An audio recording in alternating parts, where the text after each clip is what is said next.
Hello friends, शुरू करते हैं चैप्टर 1 रियल नंबर्स का अंतिम class. In this class we will do summary जैसा कि हम अक्सर करते हैं, और साथ ही कुछ एक्सरसाइजेस डू इट योरसेल्फ वाली, ताकि आपकी अंडरस्टैंडिंग को टेक्स्ट बुक के बियॉन्ड एक कदम भी आगे बढ़ाया जा सके। तो शुरू करते हैं। इस चैप्टर की इम्पोर्टेंस इसलिए है कि देखिए, क्लास 9th में भी था, 10th में भी है, और आगे भी चलती रहेंगी ये चीज़ें। इसमें ग्लिम्पसेस ऑफ नंबर थ्योरी हैं। नंबर थ्योरी स्कूल में वैसे नहीं पढ़ाई जाती है, लेकिन ओलंपियाड में इसके काफ़ी प्रश्न आते हैं, और कुछ सवाल इसके आईआईटी जेईई में भी आते हैं। हाँ, डायरेक्टली इसको आप नहीं पढ़ते हो, लेकिन ये बहुत ही इंटरेस्टिंग फील्ड है मैथ्स की। और इस चैप्टर में मैथमेटिशियन सीएफ गॉस के बारे में आपने पढ़ा था, तो उनका कोटेशन था, mathematics is queen of sciences and number theory is the queen of mathematics. ये गॉस ने कहा था। तो इस कोटेशन के साथ मैं इस क्लास की समरी को स्टार्ट करता हूँ। Chapter 1 real numbers. Pure mathematics गणित की वो शाखा होती है जिसमें हम मैथ्स को बिना किसी एप्लीकेशन की इच्छा के पढ़ते हैं, यूं ही इन इट्स ओन राइट। और इसमें रिसर्च की काफ़ी संभावना होती है, और इसको आप लोग यूजी में पढ़ेंगे। आप में से जो बच्चे आगे मैथमेटिक्स को कंटिन्यू करते हैं और स्कूली वर्षों के बाद रिसर्च में जाते हैं, तो उनके लिए ये प्योर मैथ्स का एक चैप्टर है, नंबर थ्योरी। नंबर थ्योरी में we study about natural numbers, organise study of natural numbers and mysteries of prime numbers.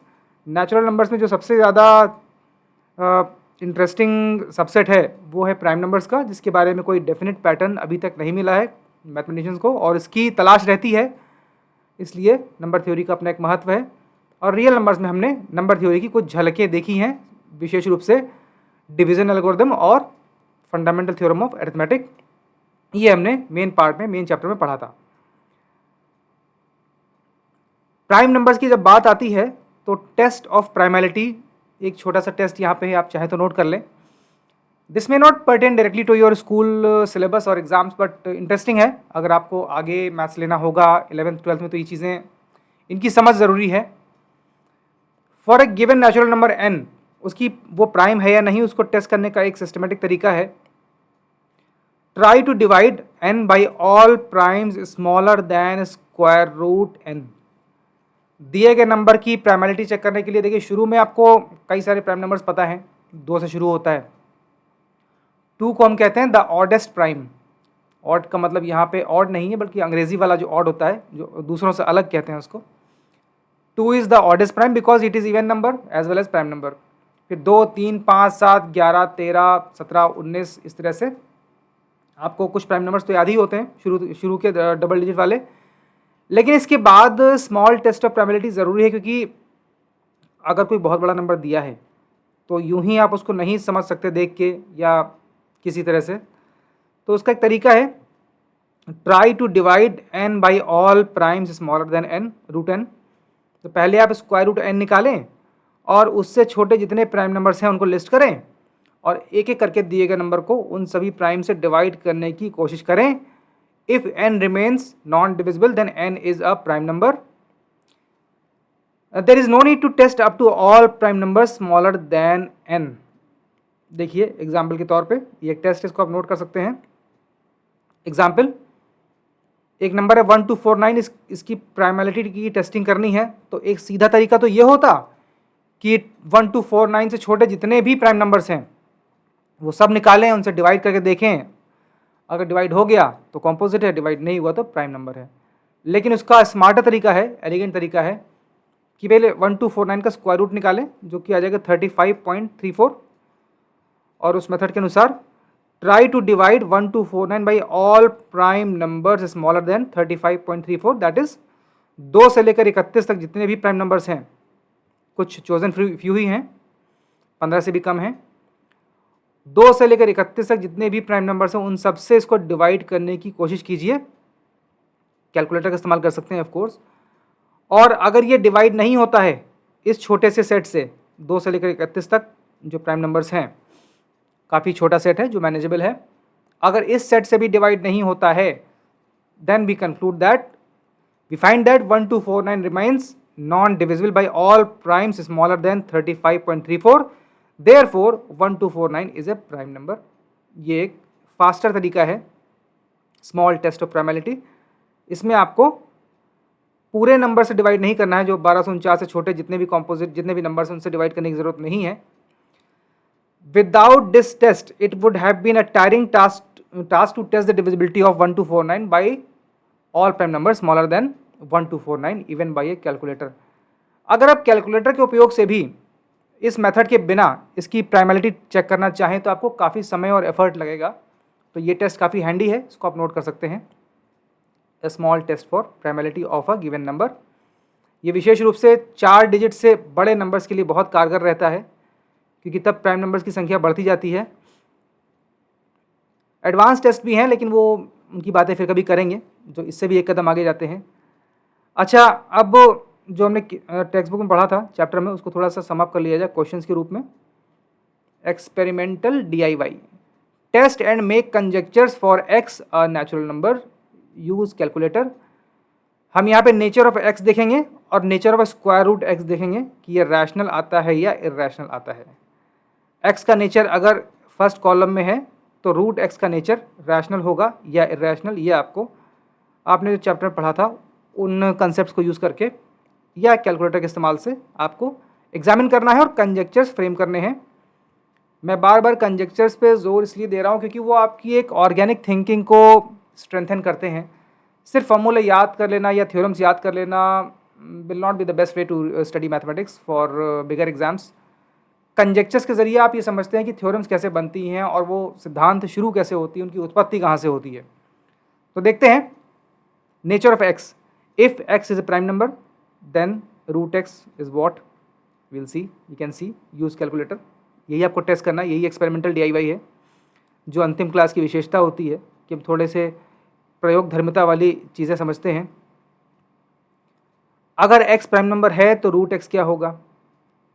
अगर x is product of distinct primes, if x is product of distinct primes, that is let us से अगर x है 3 into 5 तो root x क्या होगा? Rational होगा या irrational होगा? If x is product of 2 को प्राइम्स, लेट अस से 8 और 9 दोनों को प्राइम हो गए, इनका प्रोडक्ट स्क्वायर रूट 72 क्या होगा? What will be it's nature? आपको टेस्ट करना है। If x is not a perfect square, ये इन सबसे मोस्ट जनरल जो केस है, if x is not a perfect square that is x is any natural number which is not a perfect square, let us से x is square root 20, तो उस दशा में square root x क्या होगा? अगर x 20 है तो स्क्वायर रूट x का नेचर क्या होगा? ये आपको सब आजमाना है, थोड़ा खेलिए, एक्सपेरिमेंट कीजिए कैलकुलेटर के इस्तेमाल से। इन सब के प्रूफ्स भी हैं और आपको बता दूं कि ये सभी राइट हैंड कॉलम में ज़्यादातर शायद इरैशनल आते हैं, कुछ एक केसेस में हाँ शायद केस नंबर 3 में यहाँ पे आ सकता है रैशनल नंबर, लेकिन by and large they should all come irrational numbers. ये आप चेक करें कि इनके डेसिमल्स टर्मिनेट या रिपीट होते हैं कि नहीं। कैलकुलेटर से आप यही चेक कर सकते हैं कि डेसिमल की बात की स्ट्रिंग का नेचर क्या है, कोई पैटर्न बन रहा है कि नहीं। You may also use online calculators for more number of digits which are beyond the scope of any calculator. अच्छा, test the following statement. Square root of a natural number is either a natural number or an irrational number. That is, it can never be a p by q form fraction. किसी भी natural number का square root या तो natural number होगा या एक irrational होगा, वो कभी p बाई क्यू फॉर्म का एक फ्रैक्शन नहीं हो सकता। टेस्ट दिस स्टेटमेंट, क्या ये ट्रू है फॉल्स है? थोड़ा दिमाग लगाएं, थोड़ा शोध की दिशा में सोचें, थोड़ा उस तरीके से पढ़ें। स्कूल में इन चीज़ें पढ़ने का, इस तरह से सोचने का बहुत समय होता है, तो समय का सदुपयोग करें खेल कूद के साथ। एक छोटा सा कंसेप्ट है ट्विन प्राइम्स। ट्विन प्राइम्स वो प्राइम नंबर होते हैं जिनका डिफरेंस 2 होता है। You can say they are consecutive odd numbers which are prime also. They are called twin primes. ये एक बड़ा इंटरेस्टिंग कंसेप्ट है, concept of twin primes. Example 3, 5, 5, 7, 11, 13, 17, 19, they are pair of prime numbers with difference of 2। अब देखिए सबका अंतर 2 है और दोनों ही प्राइम नंबर्स हैं। एक बड़ा फेमस ट्विन प्राइम कंजेक्चर है, नंबर थ्योरी की दुनिया में बड़ा प्रसिद्ध है, वो कहता है कि there are infinitely many pair of twin primes, और इस कंजेक्चर को आज तक ना तो प्रूव किया जा सका है ना ही डिसप्रूव किया जा सका है। ये एक ऑब्जर्वेशन है, इसकी प्रूव या डिसप्रूव में मैथमेटिशियंस जुटे हुए हैं आज तक, लेकिन अभी तक कोई सफलता नहीं मिली है। इसे कहते हैं ट्विन प्राइम कंजेक्चर। ये इसको आप सामान्य ज्ञान के रूप में नोट कर सकते हैं। मेरी कोशिश है कि गणित के प्रति आपकी रुचि बनी रहे और आप अपनी टेक्स्ट बुक के बियॉन्ड भी थोड़ी चीज़ें जानें, ताकि आपको लगे कि इसका स्कोप बहुत व्यापक है। एक और कंसेप्ट है एंटी प्राइम, थोड़ा लेसर प्रचलित है ये, इस बारे में ज़्यादा चर्चा नहीं होती। या highly composite numbers, they are the numbers having too many divisors और फैक्टर्स। ये वो कॉम्पोजिट नंबर होते हैं जिनके फैक्टर्स की या डिवाइजर्स बहुत सारे होते हैं, जैसे कि 360 के डिवाइजर्स देखिए आप, 1 2 3 4 5 6 8 9, ये सभी संख्याएं 360 को डिवाइड करती हैं। इतने सारे 24 डिवाइजर्स हैं, जिसमें 1 और 360 को आप ट्रिवियल डिवाइजर्स कह सकते हैं, क्योंकि 1 तो हर संख्या को डिवाइड करता है और कोई नंबर खुद को तो करता ही है, तो ये ट्रिवियल डिवाइजर भी छोड़ दें तो 22 इसके टोटल डिवाइजर्स हो जाएंगे। तो 360 is a highly composite number because it has relatively higher number of divisors या फैक्टर्स। इसको एंटी प्राइम भी कह सकते हैं लूजली।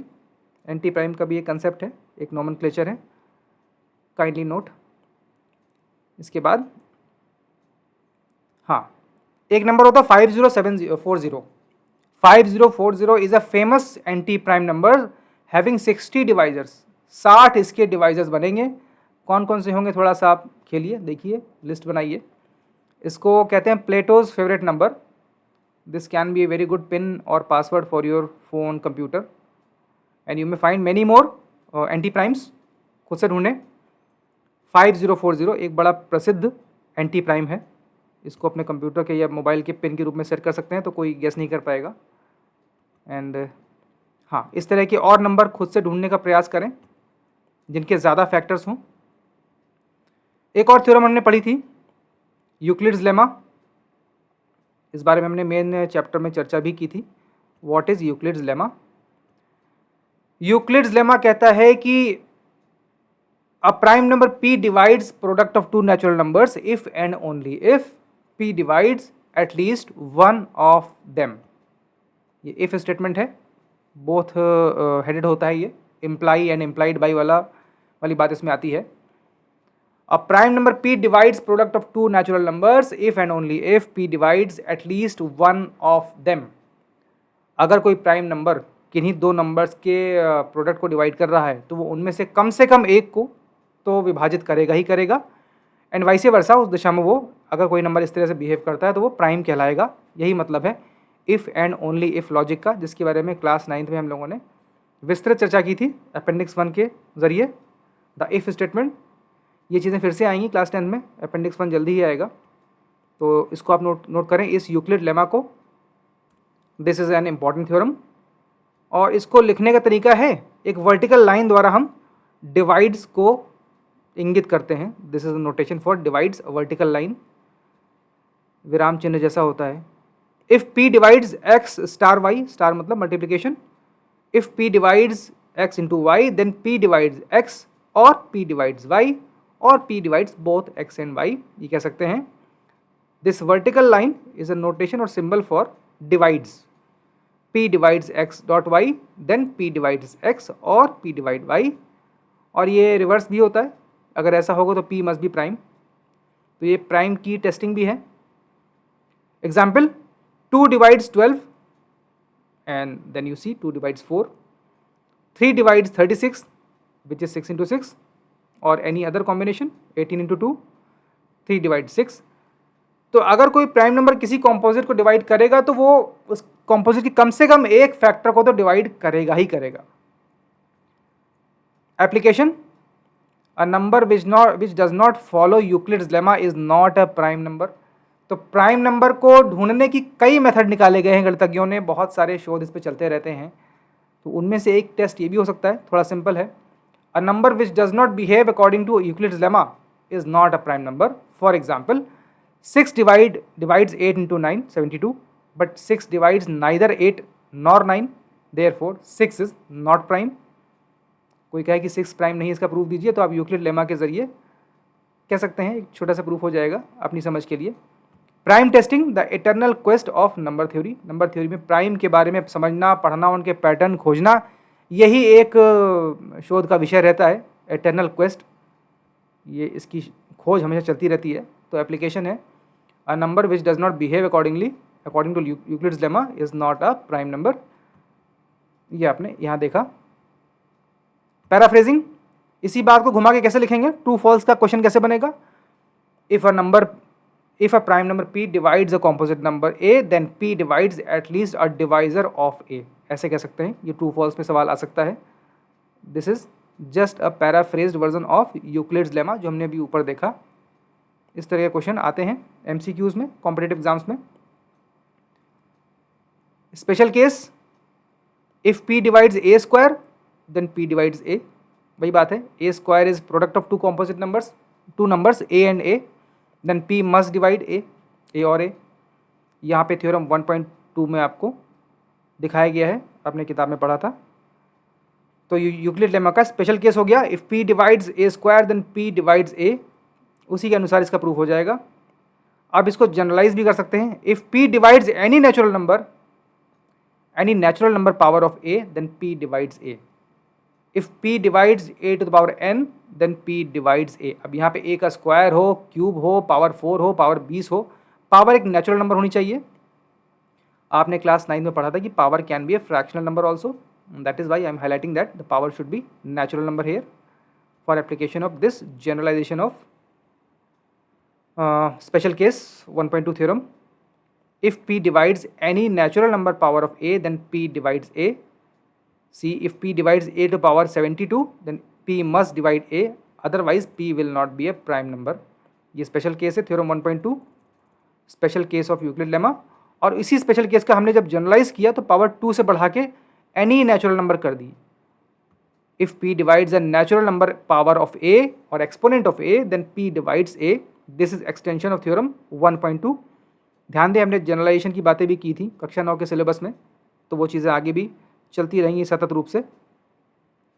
एक्सपेरिमेंट करें, एक्सपेरिमेंट वाला क्लास है ये, तो थोड़ा सा दाएं बाएं देखें, थोड़ा चीज़ों को खोजें, टेस्ट करें। Test and prove that if possible, if you can prove that two consecutive numbers are always coprime. Coprime numbers क्या होते हैं, सह अभाज्य संख्याएं वो होती हैं जिनका कोई कॉमन फैक्टर नहीं होता है except the trivial one, that is 1। Coprime numbers have GCD 1। तो you should experiment and prove that two consecutive numbers are always coprime. 9 and 10 are coprime, 20 and 21 are coprime, 99 and 100 are coprime. Coprimes are those number which themselves may or may not be prime in their own right, but they do not have any common factor. They are a pair of numbers, pair or triad, whatever. Here we are taking pairs. Test and prove that two consecutive numbers, that is a pair of numbers which are consecutive, are always co-prime. ये आप test करें, experimental DI वाला का एक पहला task है। इसके बाद अगला टास्क थोड़ा देखते हैं, कैलकुलेटर का इस्तेमाल करते हैं। Test that ratio of consecutive natural numbers keeps on increasing, use calculator. थोड़ी सी अलग बात है जो हमने चैप्टर में पढ़ी थी, वहाँ पे ये बातें नहीं आई थी, बट आपको थोड़ा सा ऐसे ही दिखाने के लिए एक एक्सपेरिमेंटल टास्क है। Test that ratio of consecutive natural numbers keeps on increasing, use calculator. इस तरह के सवालों में आप कैलकुलेटर के ज़रिए अपनी समझ को और एक्सप्लोर कर सकते हैं, उनके और आयामों को ढूंढ सकते हैं। कभी कभी ना अपनी थिंकिंग को, अपनी पढ़ाई लिखाई को थोड़ा क्रिएटिवली इंगेज करना चाहिए ताकि विषय के बारे में आपकी समझ हर दिशा से समग्र रूप से बनी रहे। जैसे 1/2 0.5 या 0.500, हमने डेसिमल के 3 प्लेसेस तक इसकी प्रिसीजन रखी है ताकि हम कंपैरिजन कर सकें। 2/3 0.666, 3/4 0.750, 4/5 0.800। आप देखें ये फ्रैक्शन धीरे धीरे बढ़ता जा रहा है। Test that ratio of consecutive natural numbers keeps on increasing. अब इसका एक्सप्लेनेशन आपको क्लास 12th में आएगा, तो जो चीज़ें मैं पढ़ा रहा हूँ वो यूं ही नहीं है, कहीं ना कहीं उनके आगे रिलेशंस हैं, वो चलती रहेंगी। टू बी कंटिन्यूड वाली कहानी चलती रहेगी। बहुत कुछ बाकी है मैथ्स में, तो विशेष रूप से जो बच्चे 10वीं के बाद 11th में मैथ्स लेना चाहते हैं तो उनके लिए ये एक्सरसाइजेस कारगर हो सकती हैं, उनकी सोच को और समझ को और ज़्यादा शार्पन कर सकती हैं। Test that ratio of consecutive natural numbers keeps on increasing. खाली टाइम में बैठ के ये सब किया कीजिए, गणित के प्रति आपकी समझ और आपकी लाइकिंग और बढ़ती जाएगी और डर ख़त्म होगा। This will be explain in class 12th कि ऐसा क्यों होता है। अभी तो आपको केवल ऑब्जर्व करना है, आगे और भी कर सकते हैं 100 तक के नंबर्स को एक्सेल में डाल के और A/B कॉलम करके। आप देखिए 4 डिजिट तक क्या आता है, आप पाएंगे निश्चित रूप से कभी भी ये रूल ब्रेक नहीं होगा, कभी भी ये रेशियो घटेगा नहीं या समान नहीं रहेगा, ये कीप्स ऑन इंक्रीजिंग, बढ़ता ही रहेगा continuously. This will be explain in class 12th। एक और लेते हैं, test that difference of square roots of consecutive natural numbers keeps on decreasing. Again you may use calculator. Square roots की जहाँ बात है वहाँ तो आपको कैलकुलेटर ही यूज़ करना चाहिए, वर्बली आपको इतने याद भी नहीं होंगे, तो यहाँ आप ये नोटिस करें। इसका explanation once again you will see in class 12th। Test that difference of square roots of consecutive natural numbers keeps on decreasing. अगर स्क्वायर रूट्स के डिफरेंस लिए जाएं तो वो घटते जाते हैं, which shows that square roots के बीच के डिस्टेंसेस कम हो जाएंगी नंबर लाइन पे and they will get closer and closer. Consecutive natural numbers के square roots get closer and closure, ऐसे भी कह सकते हैं। This will again be explain in class 12th। For example square root 1 minus square root 0 हो जाएगा 1, square root 2 minus square root 1 हो जाएगा, ये हो जाएगा 0.414, square root 3 minus square root 2 हो जाएगा 0.317, अगला हो जाएगा 0.267, square root 5 minus square root 4 हो जाएगा 0.236। तो ये घटता जा रहा है, विच शोज दैट नंबर लाइन में इनकी डिस्टेंसेस कम होती जा रही हैं, तो वो क्लोजर एंड क्लोजर आते जाएंगे। तो अगर आप नंबर लाइन में जो मैंने टास्क दिया था कि स्क्वायर रूट्स को प्लॉट करें, तो आप देखेंगे कि जितना आप आगे जाओगे उतना वो बहुत पास पास आ जाएंगे और ग्राफ पे उनको डिस्टिंक्टली लोकेट करना थोड़ा सा मुश्किल हो जाएगा, क्योंकि आपके ग्राफ पेपर का जो लीस्ट काउंट होता है वो 1 mm होता है, तो ज़्यादा क्लोज और डेंस होते जाएंगे, वो क्लोजली फॉल करेंगे नंबर लाइन पे। This will again be explain in class 12th। अभी आप बस ये नोट करें और खाली समय में इस तरह के प्रयोग करते रहें। वाई नॉट, जब फिजिक्स केमिस्ट्री में आप बायोलॉजी में एक्सपेरिमेंट्स करते हैं और कई सारे साइंस गेम्स करते हैं तो ये सब चीज़ें भी करना यूजफुल हो सकता है। Revision, recall proof of irrationality of square root. हमने स्क्वायर रूट 2 की इर्रेशनैलिटी का प्रूफ टेक्स्ट बुक में देखा था, स्क्वायर रूट 3 का भी देखा था और स्क्वायर रूट 5 की एक्सरसाइज दी। तो recall proof of irrationality of square root 2, और ये करके देखें, इसे कई बार लिखें, समझें, write yourself and try to remember flow of logic. यहाँ पे मैंने रिमेंबर शब्द को थोड़ा सा हाईलाइट किया है। आमतौर पे माना जाता है कि गणित में ज़्यादा कुछ याद नहीं करना पड़ता, बट मैं आपको अपने एक्सपीरियंस से बताऊं कि गणित में अगर आपको एक्सेल करना है तो बहुत चीज़ें आपको याद करना कारगर रहेगा, थोड़ी सी आपको एज मिल जाएगी। और मैथ्स में वास्तव में कई चीज़ें याद भी करना ज़रूरी होता है और बहुत काम भी आता है, विशेष रूप से अगर आपको कॉम्पिटिटिव एग्जाम्स देने हैं तो कई सारे फॉर्मूले होते हैं, कई सारी वैल्यूज़ होती हैं, कई सारे ग्राफ्स होते हैं, तो ये आपको याद करना पड़ेगा। कई सारी थ्योरम्स को प्रूव करने के कुछ जो तरीके होते हैं, जो फ्लो ऑफ लॉजिक होता है, मैं थ्योरम याद करने की, रटने की बात नहीं कह रहा, फ्लो ऑफ लॉजिक को थोड़ा दिमाग में बैठाएं, क्योंकि एक सवाल से 10 सवाल निकलते हैं। तो एक बार आपने फ्लो ऑफ लॉजिक पकड़ लिया तो उसको आप डाइवर्सली यूज़ कर सकते हैं बाकी सवालों में भी, ये एक बात है। Excelling maths needs a lot of memorization, this is contrary to common belief and a lesser known fact. Maths में अच्छे नंबर लाने के लिए या अच्छा परफॉर्म करने के लिए आपको कई चीज़ें याद करनी पड़ती हैं। आगे जाके जिस तरह सिलेबस बढ़ेगा 10th 11th 12th में, तो it will be a very good aid for your excellence in exams. This is contrary to common belief. ऐसा नहीं है कि मैथ्स में कुछ याद नहीं करना होता, सब कुछ समझना होता है, क्योंकि एग्ज़ाम में जो आपको सीमित समय होता है उसमें आप अगर सब कुछ डेराइव करने लगे फिर तो आपका समय चला जाएगा और आप अच्छा स्कोर नहीं कर पाएंगे। तो बहुत चीज़ें याद करना एट टाइम्स हैंडी होता है, specially when you will be evaluated for MCQs। तो this is contrary to lesser known fact and contrary to common belief that excelling maths needs a lot of memorization, especially ways how theorems are proved, ways how logics are deduced and flow of logic and linkages of formulae. Example, जैसे 2 का पहाड़ा हम लोग पढ़ते थे छोटे classes में, तो कक्षा 9 में फिर से एक 2 का पहाड़ा मैं आपको दे रहा हूँ, याद कीजिए। Memorize table of powers of 2, ये 2 के एक्सपोनेंट्स हैं, 2 की पावर 1 से लेकर 10 तक। ये नंबर्स आपको याद होने चाहिए, अक्सर आपको गाहे बगाहे नंबर नज़र आएंगे, तो जैसी नज़र आएगा वो आप कहेंगे 2 की पावर 6 है, 2 की पावर 8 है, 2 की पावर 7 है, वॉट एवर इट इज़। इसमें कुछ नंबर हो सकता है मिस हो। 1 2 3 4 5 6 7 8 9 10, हाँ पूरे हैं। 2 की पावर 1 से लेकर 2 की पावर 10 तक के जो नंबर्स हैं, स्पेशली ये मेरा फेवरेट है 1024, 2 की पावर 10, इन्हें अब याद रखें। This is one exercise in following this spirit of memorization mathematics. Example homework, memorize table of powers of 2। ये कुछ नंबर्स आप याद रखें, ये आपको अक्सर गाहे बगाहे नज़र आते रहेंगे। Recall rational irrational operations. हमने देखा था कि रैशनल नंबर को इर्रैशनल के साथ किसी भी ऑपरेटर में अगर इंगेज करोगे, चाहे वो प्लस हो या माइनस हो, मल्टीप्लिकेशन और डिवीजन हो, तो आपको प्रोडक्ट में एज अ रिजल्ट आपको इर्रैशनल ही प्राप्त होगा। इस बात को याद रखने के लिए एक रियल लाइफ मैसेज है कि किसी भी अतार्किक व्यक्ति की संगत में रहोगे तो आप भी इलॉजिकल या इर्रैशनल या अतार्किक हो जाओगे। ये एक तरह का नेमोनिक हो सकता है। नेमोनिक इज़ अ वर्ड, इसका मतलब होता है कुछ याद करने के लिए आप जो छोटे फॉर्मूले बनाते हैं या डूडल्स बनाते हैं, तो ये भी एक नेमोनिक है। रियल लाइफ मैसेज भी है कि किसी भी इर्रैशनल व्यक्ति के साथ अगर आप ज़्यादा मिंगल करोगे तो आप भी इर्रैशनल हो जाओगे। संगत वाली बात है जो हमारे दोहों में भी लिखी है। तो रैशनल और इर्रैशनल की आपस के कॉम्बिनेशन से आपको हमेशा इर्रैशनल प्राप्त होता है। This is something to recall, और आप मेमोराइज करें।